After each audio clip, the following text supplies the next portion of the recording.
7:22. Awake with Jake. It's a Saturday morning. Hello. Paul Bryan coming by at 8 o'clock with Drive Chicago.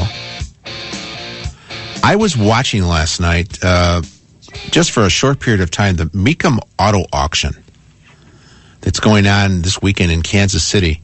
They have all these collector cars were coming through, from the 60s and 70s, all over, all the different decades. Really nice cars, and I noticed the prices were very, very low. Relatively low.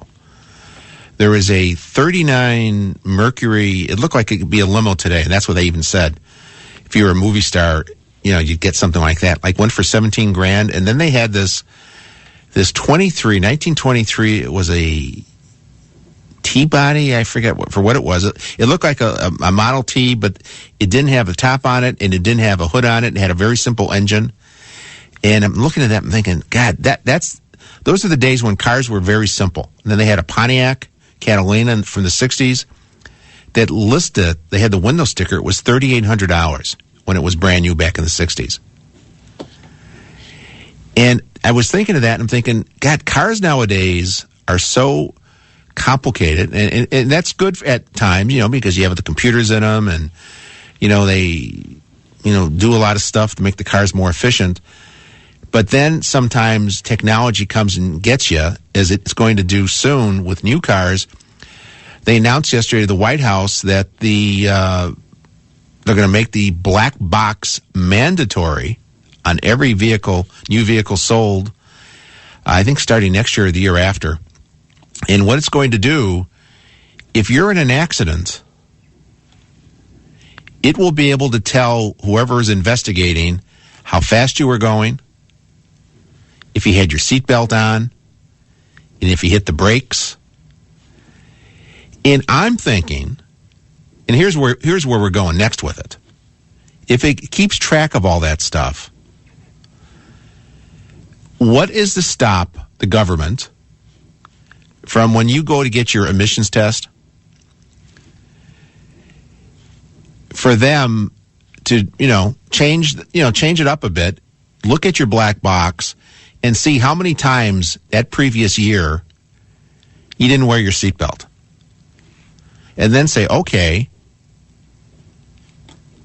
you're going to have to pay $20 for each time, $25, $50.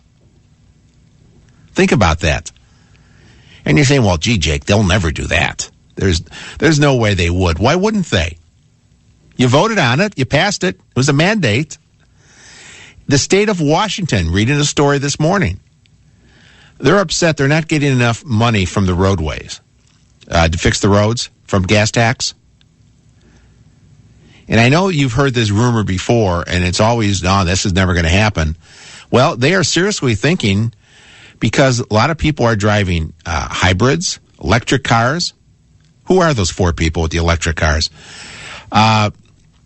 Their claim is they're not getting enough gas tax. And I would make the argument, maybe it's the economy. There aren't as many people driving as much. That's where your gas tax is. But anyway, what they're going to do, they want to do a system where they're going to tax people by the miles they drive. So when you go, like in Illinois, it would be, again, the emissions. You have to go in for your emissions once a year. They'll check your speedometer and see what it says, your miles on there, and your odometer rather. And they'll check your miles and they'll charge you accordingly. That's where we're going. Anthony and Roselle. Good morning, Anthony. Hey, Jake. You're kind of close, but here's really what they're trying to do. They're going to charge you for every time you leave your driveway. As the car drives down the road and it goes over these sensors, they're just sensors that'll tell that black box or tell the government exactly where you're going at what time of day.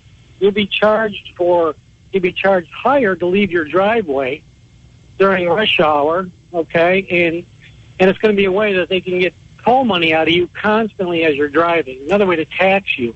This has been coming for about 20 years. And you know what? They can also determine if you're speeding. So, and there's probably going to be a way they're going to say, okay, you sped so many times the past year, you owe us thousands for that. Another way to raise money. Why don't they just ask for the money? That's what I say. Just, send me a bill for the taxes that you need, and let me do what I want to do with that. Let me pay who I think you need to be paid. I think the best way is to send everybody a big tax bill. If you got to pay $10,000 a year, then you should be able to send that $10,000. Everybody pays what they have to pay. But if I want to send it to education, then I should be able to send it to education. If I want to send it to the military, send it to the military. If I don't want to study the rat over in California in Nancy Pelosi's district, I don't need to send money for that. Have somebody else who thinks that that's worth paying money for. That's an interesting concept. That's the way they should just do that. Everybody pays, and then let's see where the money goes. Let's see what people really want to pay for. All right. Thank you, Anthony. Yeah, bye-bye. It's just like today, they've passed the bill, the $2 they're putting on to license plates. And the $2 is not going to run the Secretary of State's office, although the Secretary of State's going to have to collect the money and he'll get the complaints. It's supposed to go towards the upkeep of our state parks. So, okay, it's $2. I don't mind paying the $2, but why don't they just say, you know what? We're going to charge you $2. Send everybody a bill or something. I mean, why put it on? I guess with license plates, most people have to pay it then. So whether you're rich or poor, if you have a car and you have plates, you'll end up paying for the state parks. Maybe that was their thought. That way, everybody suffers. They share the sacrifice. Anyway, more to come as we continue right here on Awake with Jake. Don't forget, at 8 o'clock, it's Paul Bryan with Drive Chicago, right here on WLS. 89 WLS.